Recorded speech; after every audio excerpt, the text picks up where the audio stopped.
News of the Notre Dame fire reverberated around the world.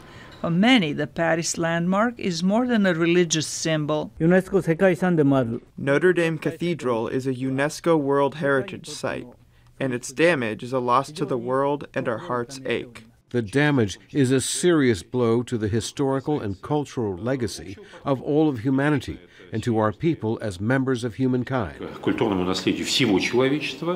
Notre Dame is a global icon. In response to Macron's appeal, pledges from donors to help rebuild the cathedral have reached close to $800 million just a day after the fire destroyed the old oak structure and toppled the spire. We will rebuild Notre Dame Cathedral to be even more beautiful, and I want this to be achieved in 5 years. We can do it. But experts on historic restoration say it will take decades to complete the project. Eric Fischer is the head of the foundation in charge of maintaining the medieval Cathedral of Strasbourg. Personally, I would count on decades rather than a few years in terms of work.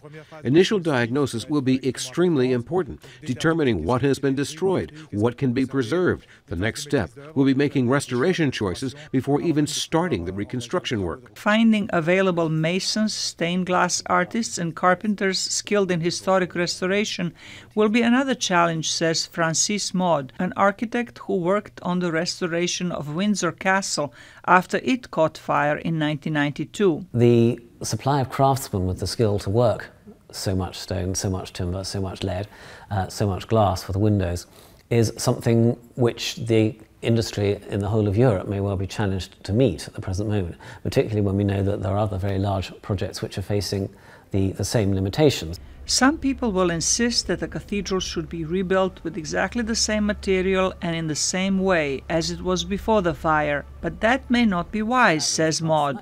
Applying some contemporary skills and materials could make the cathedral better equipped to survive another 800 years. The British architect points out that grand historic buildings took decades, even centuries, to build, and the construction materials and styles changed with time. Zlatica, Hoke, VOA News, Washington.